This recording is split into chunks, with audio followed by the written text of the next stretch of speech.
हमारे तो थोड़ा सा कनेक्शन लॉस हो गया था, उस वजह से दोबारा से हम शुरू कर रहे हैं। पत्रकार योगेश जिम्बरी पर जानलेवा हमला होता है। लगातार शहरों को साफ करते हुए योगेश जिम्बरी आज खुद मौत से जूझते हुए नजर आ रहे हैं। पंडित जी क्या कुछ कहेंगे और इसके विषय में? भाई साहब, नशा माफियाओं ने सीधा डिमरी जी को जान से मारने की योजना बना रखी थी। सच बात तो यह है, और बस भगवान के आप लोगों के आशीर्वाद से कि डिमरी जी जो है वो न्याय के लिए लड़ाई लड़ रहे हैं, तो आज वो इसलिए बच गए। नहीं तो नशा माफियाओं ने पूरा डिमरी जी को जान से मारने की योजना बना रखी थी। जो भी नशे के खिलाफ कार्रवाई करता है उसके खिलाफ ये नशा माफिया सक्रिय रहते हैं, और पुलिस प्रशासन जो है मुख दर्शक बन के बैठा हुआ है। और रोज चेताने के बाद 100 से अधिक वीडियो वायरल हो चुकी है। प्रदेश को छोड़ो, देश विदेश तक में लोग इस बात को देख रहे हैं कि नशे के खिलाफ ऋषिकेश के अंदर किस प्रकार से जागरूकता आ रही है। लेकिन यही इन्होंने हमारे डिमरी जी को या आप जैसे भाइयों को सुरक्षा देने का काम नहीं किया। आज उनके ऊपर हमला हो गया। कोई प्रशासन का कोई आदमी यहाँ पर नहीं है।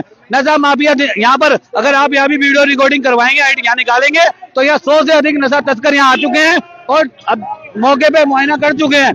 तो मेरा सिर्फ यही कहना है कि अब डिमरी जी को न्याय के लिए और नसीकत को नशा मुक्त करने के लिए जनता जाग चुकी है, और हम जो हमसे हो बन पाएगा वो हम सब करेंगे।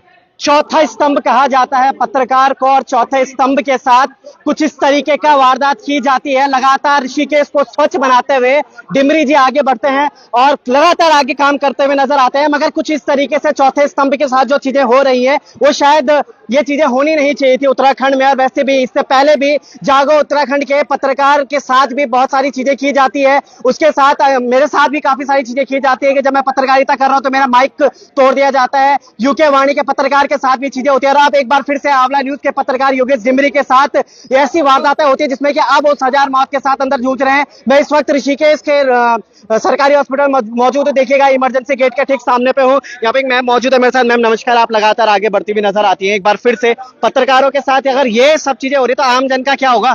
देखिए, देवभूमि ऋषिकेश अपने आप में एक तीर्थ नगरी थी, और शराब माफियाओं ने, बलात्कारियों ने इसे इसे दैत्य भूमि बना दिया है। हमारी कहने में हमारी जो देव नगरी थी उसे आप देख लो कि मतलब आज एक संघर्ष समिति कितना आगे बढ़ रही थी, सराहना हो रही थी। पूरे उत्तराखंड में एक नाम हो रहा था कि यार ऋषिकेश में कुछ युवा ऐसे हैं कि जो मतलब माँ बहनों की मांग से लेकर के उनके भविष्य को सुरक्षित कर रही थी।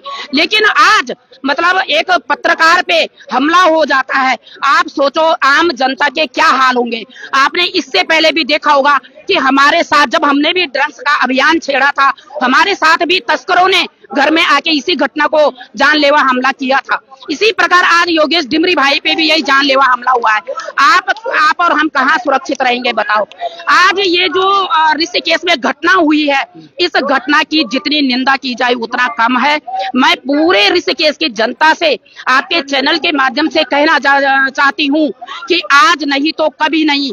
आज देखो हमारे युवा भाई हमारी मांग को सुरक्षित रख रहे थे, हमारे भविष्य को सुरक्षित रहे थे, आने वाले युवाओं को सुरक्षित रख रहे थे। कि सरकार ने जगह जगह तो अपने ठेके खोले हुए हैं, उसके बाद भी गली गली में शराब बिक रही है, तो आज क्या दशा होगी। और फिर कह रहे हैं कि उत्तराखंड की सोच आ रहा है। अरे अपने आप तो शराब नहीं, आप एक बात, क्या उत्तराखंड इसलिए बनाया गया था? क्या आपने जो लड़ाई लड़ी है उत्तराखंड बनाने के लिए वो आज चाह रहे हैं कि क्या जो 42 शहादतें गई, क्या आज ये उत्तराखंड पृथक बना 2000 में, तो इसलिए बनाया गया था। आज तो गैरसैंण में भू कानून मूल निवास की रैली भी चल रही है। यही सब क्या ये दिखावा चल रहा है या फिर क्या? इसी चीज की लड़ाई के लिए कह रहे हैं कि ये बाहरी लोग जितने आ रहे हैं यहाँ पे ड्रग्स के माफिया हैं, हमारा किसी अंदर वाले से बाहर वाले से कोई लड़ाई नहीं है। लड़ाई है तो सिर्फ इतनी है कि जो बाहर से आके यहाँ कुकृत्य अपराध कर रहे हैं, नशा तस्कर कर रही हैं, अवैध धंधा चला रहे हैं, हमारा उनके खिलाफ अभियान है। और ये अभियान इन छोटी छोटी बातों से रुकने वाला नहीं है।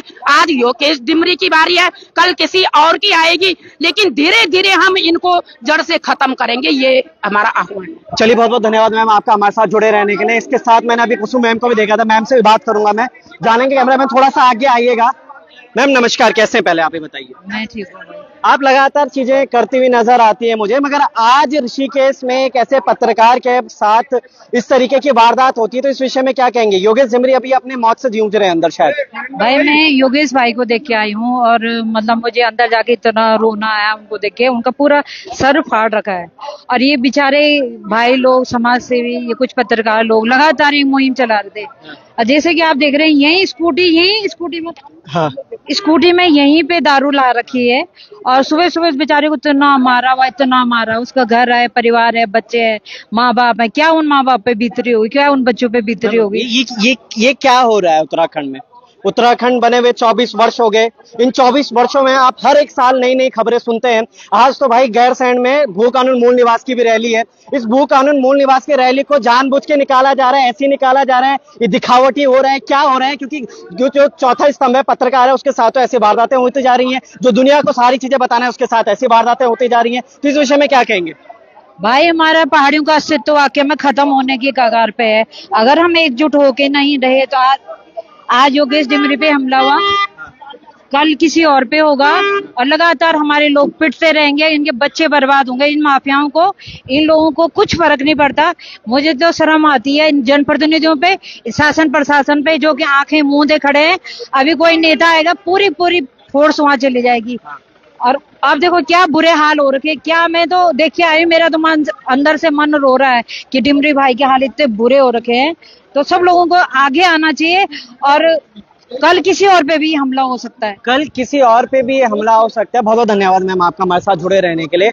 अब यहाँ पर जो स्कूटी थी, सबसे पहले देखिए स्टाफ पार्किंग में तो स्कूटी लगाई जाती है, पहले डिमरी जी पे हमला किया जाता है, उसके बाद वो तस्कर यहाँ देखने आता है कि जिंदा है या फिर मर गया। अगर मर गया होगा तो हमारा रास्ता साफ हो जाएगा, और जिंदा है तो फिर अब उसको दोबारा से कुछ करना पड़ेगा। हमें अपनी गाड़ी स्टाफ पार्किंग में लगाकर अंदर चला जाता है और शराब स्टाफ पार्किंग में शराब तस्कर की गाड़ी मिलना, इसका मतलब यहाँ का स्टाफ भी मिला हुआ है, यहाँ के डॉक्टर भी मिले हुए हैं, या तो इस गाड़ी में डॉक्टर के लिए दारू आती है। और हम योगेश डिमरी भाई के साथ में है और अब हर घर से योगेश डिमरी निकलेगा।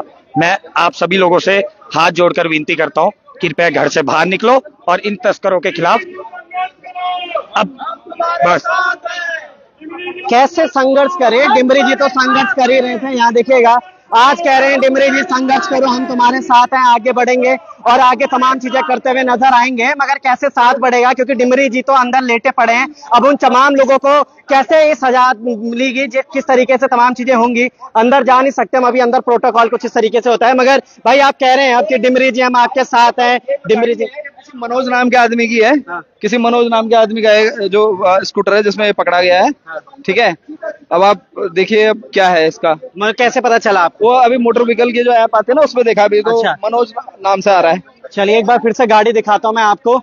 मनोज के नाम पर ये गाड़ी रजिस्टर्ड है। एक बार मैं कहूंगा थोड़ा सा एक बार नंबर जरूर दिखाएंगे, UK 14 G1032, यानी कि मनोज के नाम पर ये गाड़ी रजिस्टर्ड की जाती है। और उसके बाद गाड़ी के हाल आप देख पा रहे होंगे। मुझे लगता है कि शायद ये गाड़ी भी चोरी की होगी कहीं ना कहीं से, जिस तरीके से यहाँ पे छोड़ के गए। अंदर इतना तमाम चीजें रखे गए थे, कपड़ा रखा गया है। हम हालांकि सस्पेक्ट चीजें उन पे छेड़ नहीं सकते, मगर हाँ फिर भी ये तमाम चीजें जो हो रहे हैं। और आज डिमरी जी संघर्ष करो, हम तुम्हारे साथ करो, तो क्या होगा, हम तुम्हारे साथ। ब्रिजेश सर नमस्कार, कैसे हैं आप? बढ़िया। आज आप भी एक पत्रकार हैं, पत्रकार की एक पूरी टीम लेकर चलते हैं साथ में।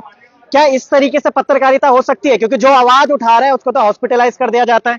बिल्कुल, ये एक जो है समाज में गलत मैसेज भी है, क्योंकि एक पत्रकार का काम होता है आसपास की सारी घटनाओं को दिखाना। लेकिन समस्या ये है कि जब जो है कुछ अवैध जो कार्य चल रहे हैं उसके प्रति जब आपका पत्रकार आवाज उठा रहा है तो कहीं ना कहीं ये एक हमारे लिए बहुत बुरी बात हो जाती है कि उस पर डायरेक्ट जो है हमला कर दिया जा रहा है। अब बड़ी बात यह है कि इसमें जो है जनता को भी देखना चाहिए कि जिस जनता के लिए जो है आम जनता के लिए एक पत्रकार आवाज उठा रहा है कि उसके बच्चे बिगड़े ना, ये शराब माफियाओं के हवाले ना चले जाए, तो उसके लिए अगर आवाज उठा रहा है और उस पर इस प्रकार का हमला होता है तो ये एक बहुत गलत बात है हमारे इस शहर के लिए। जहाँ ऋषिकेश जो है एक धर्म नगरी है, इस नगरी में जो है जहाँ सिर्फ धर्म की बात की जाती है वहाँ ऐसा अवैध जो धंधा चल रहा है। आप कह रहे हैं धर्म नगरी है, धर्म की बात होती है। बाबा भोलेनाथ को पूजा जाता है, नवरात्र होते हैं 9 माताओं को पूजा जाता है, सावन होता है, बाबा भोलेनाथ के पूरे सावन सोमवार को गिना जाता है। सब कुछ अभी हाल ही में गया, अभी जन्माष्टमी गई।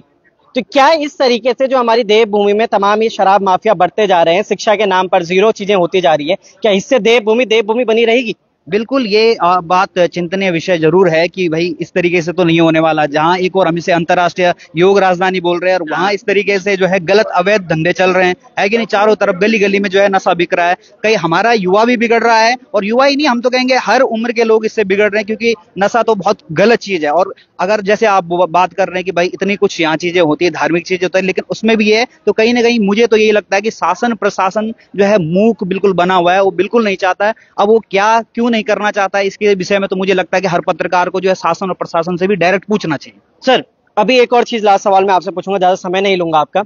सबसे पहले देहरादून में होती है भू कानून मूल निवास की रैली, उसके बाद फिर जाके टिहरी में भी हुई है, कोटद्वार में भी हुई है, श्रीनगर में भी हुई है, और आज गैरसैंण में भी हुई है। इससे पहले गैरसैंण में विधानसभा सत्र खत्म हुआ है, आज गैरसैंण में फिर से रैली चली और एक तरफ रैली जारी और एक तरफ वो व्यक्ति जो कि लगातार भू कानून और मूल निवास के लिए भी लड़ता हुआ नजर आया है, अब शराब माफियाओं के खिलाफ लड़ता हुआ नजर, आज उस हॉस्पिटलाइज है। तो ये भू कानून मूल निवास की जो रैली चल रही है, इसको क्या समझते हैं आप अभी? बिल्कुल, ये है एक आवाज उठाने वाली बात, तो बिल्कुल परफेक्ट है, क्योंकि लोग जो है बहुत मांग कर रहे हैं लंबे समय से, और देहरादून में तो हम देख ही चुके हैं, हम भी उस रैलियों में शामिल हुए हैं। बिल्कुल, हमने भी आवाज उठाने का प्रयास किया है, क्योंकि हम भी एक पत्रकारिता का ये धर्म जरूर देखते हैं कि आसपास जो भी घटना हो रही है या जो आम जनता जो चाहती है उसको दिखाया जाए। हमने कोशिश जरूर की है, लेकिन कहीं ना कहीं एक आम जनता का अभाव भी इसमें दिखाई दे रहा है। अब अभी आप अगर देखेंगे इतनी बड़ी घटना हो चुकी है, लेकिन चारों तरफ आप देखेंगे अभी भी सिर्फ वही लोग हैं जो सिर्फ कर्मठ हैं, जो चाहते हैं कि सच में ये हो, लेकिन लोग आज भी घर पर बैठे हैं। उन्हें बाहर निकलना पड़ेगा, उसके लिए आवाज उठानी पड़ेगी, उन्हें उस व्यक्ति और उस व्यक्ति का साथ देना पड़ेगा जो उसके लिए लड़ रहा है।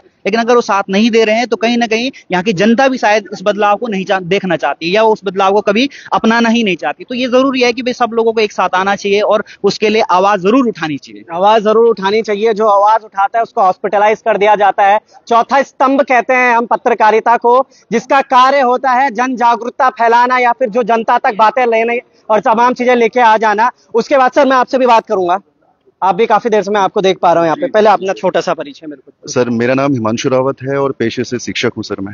सर, आप एक शिक्षक हैं। शिक्षक का काम होता है शिक्षा देना, बच्चों को समझाना, मगर आप मुझे बताएंगे जिस तरीके से शराब माफिया बढ़ रहे हैं, जिस तरीके से तस्करें हो रही हैं पूरे उत्तराखंड में, शिक्षा की जो क्षेत्र है वो कहाँ तक जा रहा है? सर, शिक्षा का क्षेत्र तो सबसे ज्यादा सफर कर रहा है। आदमी होश में होगा तब किताब उठाएगा।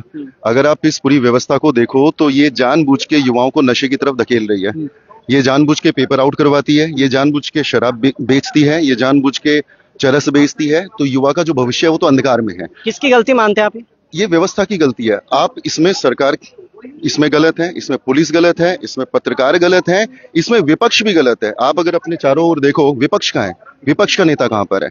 आपने चारों ओर देखो तो पत्रकार कहाँ पे हैं? आप गिन चुन के 4-5 पत्रकार हैं जो इस लड़ाई को लड़ रहे हैं, जबकि पत्रकार पे हमला हुआ है। पूरी पत्रकार बिरादरी को यहाँ पे खड़ा होना चाहिए था। आपको आसपास कहाँ पे पुलिस वाले दिखाई दे रहे हैं? आपको आसपास कहाँ पे विपक्ष दिखाई दे रहा है? तो ये पूरी व्यवस्था का फेलियर है। लेकिन सबसे बड़ा फेलियर है इसमें हम लोगों का, समाज का। क्योंकि समाज इसी व्यवस्था को बार बार चुनती आ रही है। अगर आप बार बार चुनते आओगे तो एक डर खत्म हो जाएगा, और उसी वजह से ये पूरा का पूरा शराब का जो कारोबार है ऋषिकेश में चलता आ रहा है, और ये चलता रहेगा, ये नहीं रुकेगा। बिल्कुल, उन्होंने अपने प्रोफेशन को जिस तरीके से यहाँ पे रखा कि भाई ये सब गलती किस तरीके से है क्या नहीं है, क्योंकि सच में पेपर लीक हो जाता है, बच्चा डिप्रेशन में जा रहा है, चलो भाई एक सिगरेट पी लेते हैं, आज प्यार से पिए